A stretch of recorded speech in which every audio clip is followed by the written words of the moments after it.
Assalamualaikum semuanya. Kita lanjutkan lagi ya materi kita.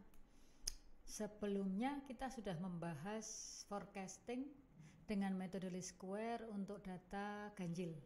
Kali ini kita akan bahas yang berikutnya, forecasting dengan metode least square untuk data genap. Dikatakan data ganjil jika datanya di sana itu tahunnya ketika dijumlah bilangannya itu termasuk bilangan ganjil 3, 5, 7, 9, 11 dan seterusnya. Dikatakan genap jika bilangan data yang terhimpun itu bilangan genap 2, 4, 6, 8, 10, 12 dan seterusnya. Nah, sekarang kita akan bahas metode least square dengan data genap, di mana di sini data yang disusun dengan contoh kasus PT Microsoft memproduksi berbagai macam komponen softwarenya di tahun 2020 sebanyak 145 unit. Kemudian di tahun 2021 sebanyak 150 unit. Tahun 2022 sebanyak 165 unit, tahun 2023 sebanyak 170 unit. Nah, berarti di sini terlihat bahwa data itu dari tahun 2020 sampai dengan 2023, sehingga ada 4 tahun. 4 itu adalah bilangan genap. Makanya di sini dikatakan jika datanya genap, karena 4 tahun. Nah, sehingga dari data yang ada tadi langsung kita masukkan ke dalam tabel. Tabelnya muncullah tahun 2020 sampai dengan 2023, kemudian nilai penjualan masing-masing angkanya kita masukkan, kemudian kita jumlahkan di sana jumlahnya 630. Kemudian X-nya. Nah, di sini letak perbedaan ketika kita melakukan forecasting ketika datanya genap dan ketika datanya ganjil.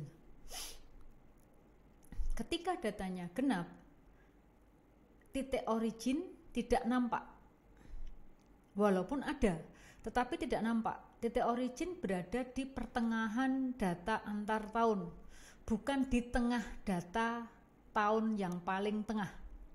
Kalau datanya ganjil di tahun tengah, di tahun yang paling tengah.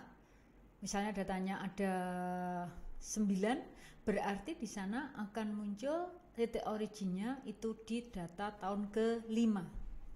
Kalau datanya di sini genap 4, 8, berarti separuh itu 2, separuh bawah. 8, 4 atas, 4 bawah. 10, 5 atas, 5 bawah, sehingga tidak bisa kita cari tengahnya langsung di tahun yang dituju. Nah, kalau datanya genap seperti itu, berarti titik originnya berada antar tahun, kayak di sini. Oh, ternyata datanya terletak antara tahun 2021 dan 2022, antara itu. Nah, sehingga karena antara nolnya berarti sama, ketika 0 ke kiri nanti bilangannya negatif, 0 ke kanan bilangannya positif, sehingga langsung ketika 2021 atasnya tadi karena perbatasan langsung ke -1, atasnya -3. Nah, di sini yang membedakan.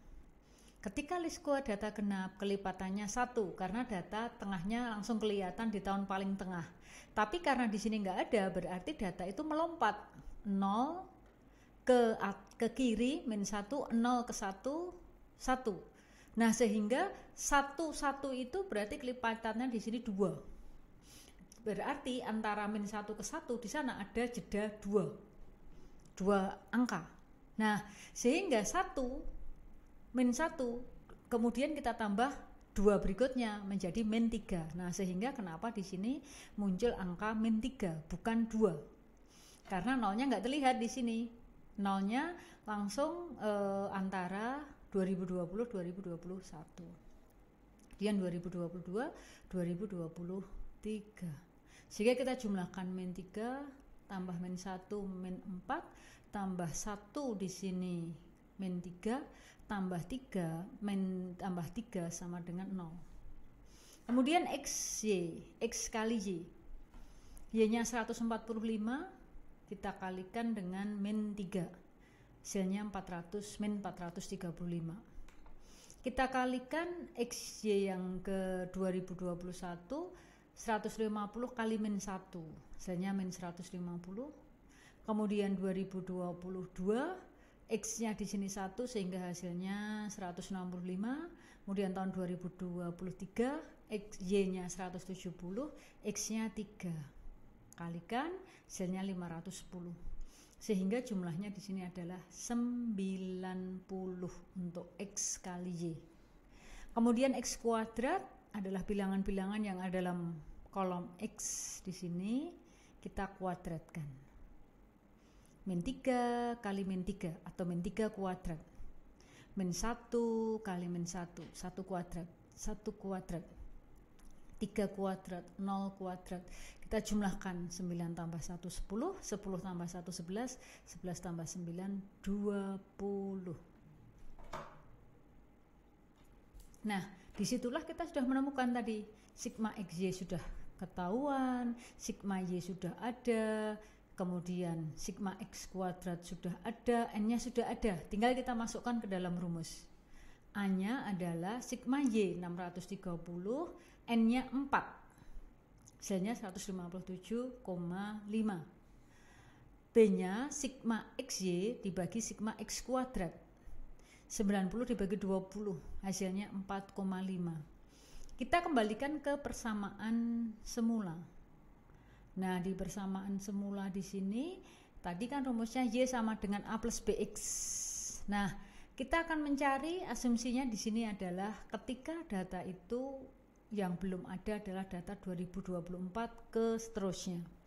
Berarti yang kita cari di sini Y 2024 sama dengan 157,5 plus 4,5 kali 5, atau cara mencarinya B kali X baru ditambah dengan A. Jangan A plus B kali X, hasilnya beda. Tapi kalau B kali X ditambah A, nah hasilnya akan yang lebih valid, yang lebih benar. 157,5 plus 4,5 dikalikan 5, hasilnya 180. Nah, yang dikatakan forecasting ya yang terakhir inilah forecasting. Artinya bahwa PT Microsoft akan melakukan penjualan di tahun 2024 sebanyak 180 unit. Ingat, di sini forecasting, perkiraan. Bisa angka itu bisa lebih kecil dan juga bisa lebih besar karena sifatnya masih prediksi. Sehingga ketika kita memproyeksikan, ingat bahwa ini adalah masih tahapan kira-kira.